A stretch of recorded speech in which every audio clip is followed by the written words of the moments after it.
There are, of course, a number of reasons for the enduring appeal of the works of William Shakespeare.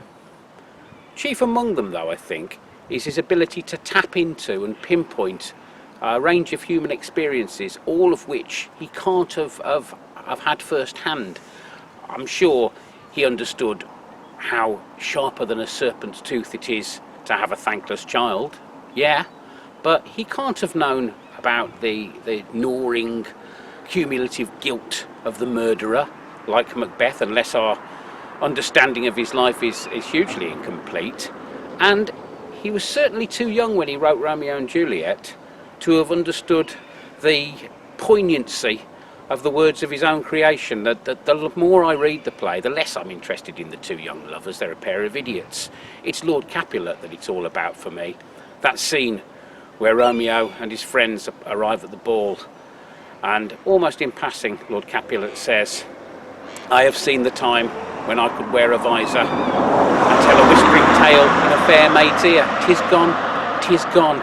And the older I get, the more I understand where he was coming from. His youth gone, his looks faded. When you're young, you don't appreciate how that's going to feel. You can't imagine yourself showing people pictures of how you used to look. But it happens. And one of those pictures that I show people is taken exactly here. It's 1996. It's the epicenter of the zeitgeist again. The height of Britpop again. I've got floppy Jarvis Cocker hair. I've got a black leather jacket. I've got a big 70s collar shirt. I've got a pair of black cords. Well, they're all gone, including the hair. But Chepstow and the castle clinging to the sides there, the wide and dirty waters of the tidal Wye, they're all still there. In a relatively short space of time, I'll be gone altogether. But it'll all still be there. And then you'll be gone too, and it'll all still be there. The castle itself, if it could have thought, would never have thought that it would still be there, of course, but buildings can reach a certain point in their decrepitude and then endure and survive. The same can't be said about people, more's the pity.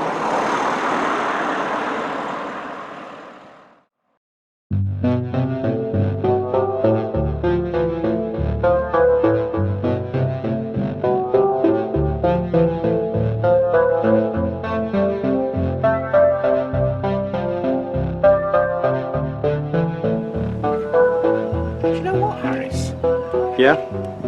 I've got the strangest feeling. It's like my desire to dominate the globe for no good reason, and my preoccupation with proving that my nationality is innately greater than anyone else's. It's leaving me. It's melting away. Oh, really? Yeah, but what's even stranger is it seems to be being replaced by a burning desire to indulge in some close harmony singing. Oh, really? I wonder why that is. Yeah, strange that. Isn't it? There must be a reason. I can't account for it. No, must be a reason.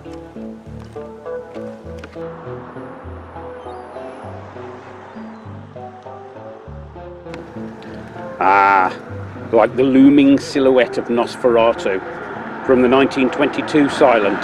There's the Black Country, shadowing my every move as I travel.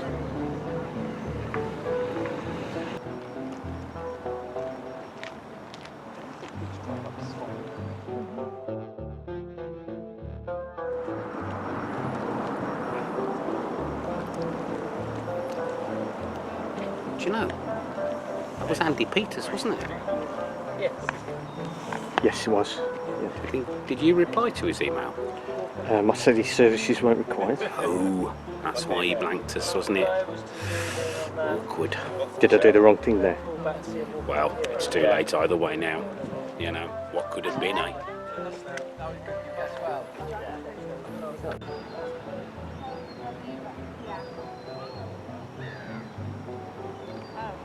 Andi Peters, eh? Who'd have thought it? Yeah, it's a bit like that theory of Labradors and Einstein's theory of relativity, isn't it? Labradors and Einstein's theory of relativity. Well, if you give enough Labradors enough lab time, they're going to come up with Einstein's theory of relativity. An infinite number of Labradors. So what you're saying is, if you make enough scandalously unsuccessful internet travel films, eventually Andi Peters turns up. I see where you're coming from. That's exactly it, yeah. Yeah? Law of whatever. Yeah, of something with, Yeah. with Andi Peters and us.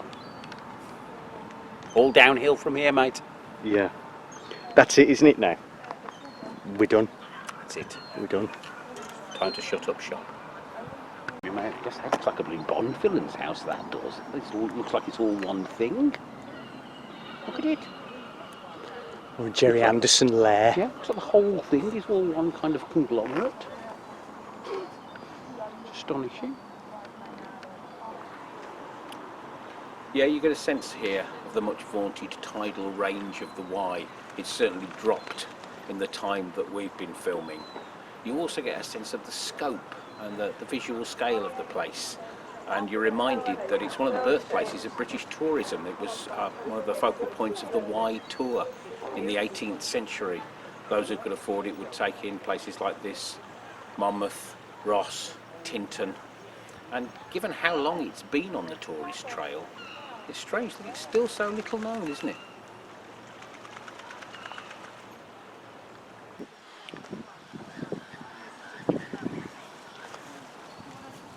Dan, Yeah.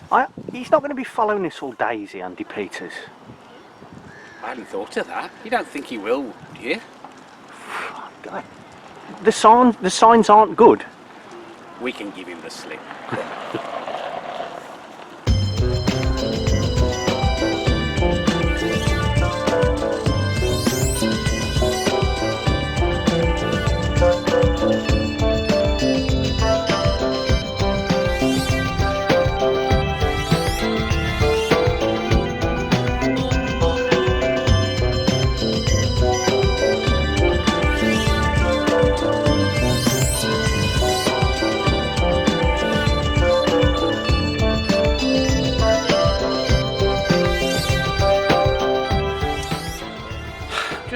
Trying to formulate my thoughts really. I was about to go into a whole load of stuff about how here, still on the brink of the town, in the looming shadow of what is reputedly the oldest stone castle in Britain, I still haven't gone into the town proper, and it's a little bit like finding a box in your loft and having some idea of what's in there, but not in too much detail.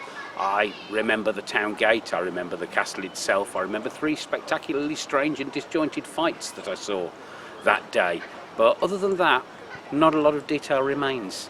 In fact, actually, there was a family in Mexico I was reading about the other day who found a tortoise in a box in the loft that they'd lost 30 years ago and it was still alive.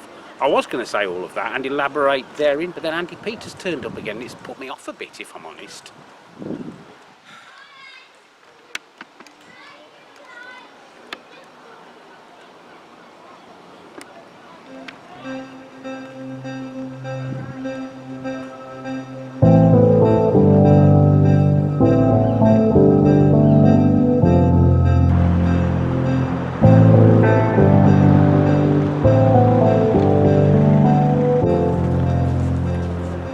So what was that you were saying about 3 fights here? Oh yeah, back on that brittle February Britpop afternoon in 1996, covered the full range, right from a pool cue attack through to a sort of silent scuffle, through to a very strange fight that took place quite late at night through that archway up there, between 2 men just slugging it out like Charlton Heston and Gregory Peck in The Big Country, drunk with fatigue and punches. Very, very odd. And I think that, coupled with a couple of fights I saw in other border towns that year left me with a sense that this and all England, Wales border towns were strange, lawless outposts with a sort of excitingly violent frisson, sort of almost like Deadwood Gulch.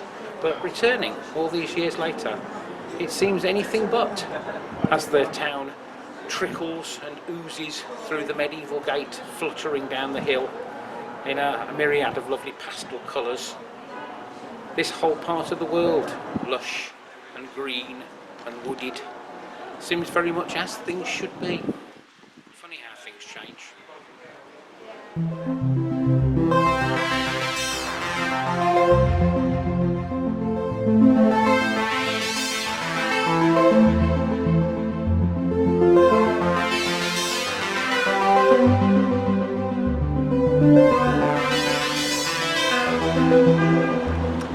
So what is it, do you think, that gives Hawker's Hill Street its aesthetic appeal? Because it is undeniably appealing, and it's slightly maritime feel. I'm getting little echoes of places like Lyme Regis. Why is that? I don't know. I mean, other than the fact that there's a van down there, I don't think there's anything else that you can see here that couldn't have been existed before the 20th century. Yeah. So I think that's part of it.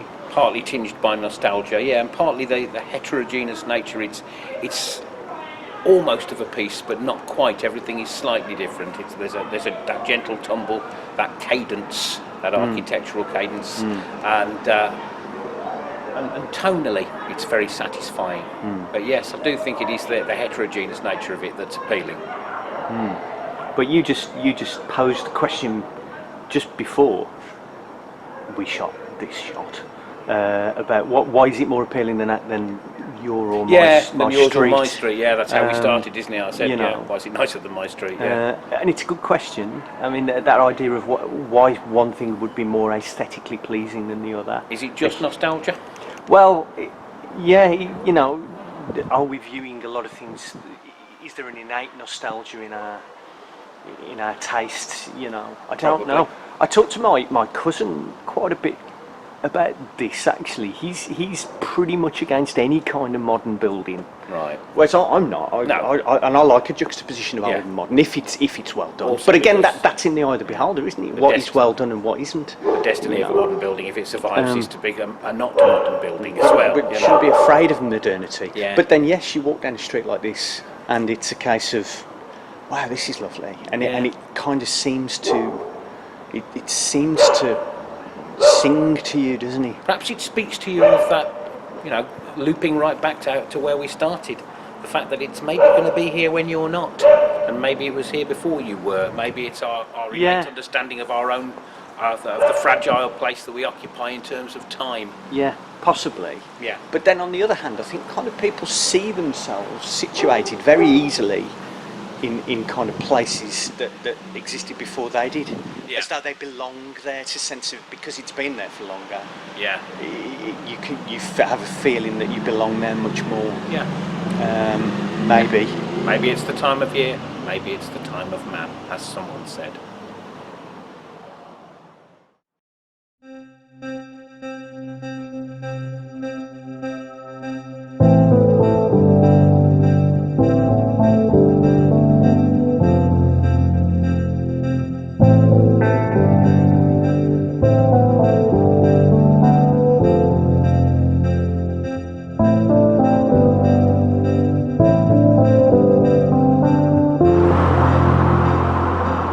Terrace, a joyous little tumble of handsome shades and buckled bays, Georgian frontages. Makes you want to go and paint the world, or bits of it. Makes you want to listen to Quality Street by the World of Twist. Makes you want to go and live somewhere where no one laughs at your cravat.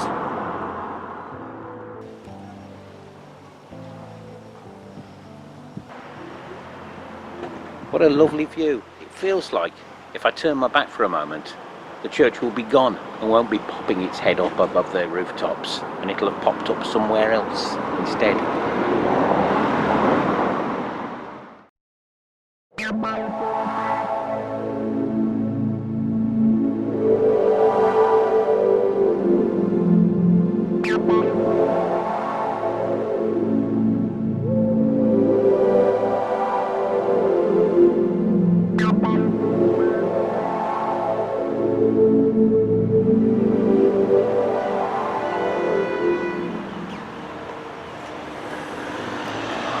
Charity shops, knitted ties, box pews, oat milk. There are some things you just don't get bored of, aren't there? And it doesn't matter how many deeply recessed, heavily incised Norman zigzag doorways I come across in my life, I'm never going to tire of them, am I? And these are particularly good fun as the eye travels up from them, up through the different distinct stages of the 18th century tower. Even though it's tacked on, it looks incredibly cohesive, which is anything but the case when you enter the church behind. It's a right old hodgepodge of attempts and misfires, but all the more fun for it, and even includes some 20th century almost rock album art mirroring either side of the Clayton tomb. Never seen anything quite like it.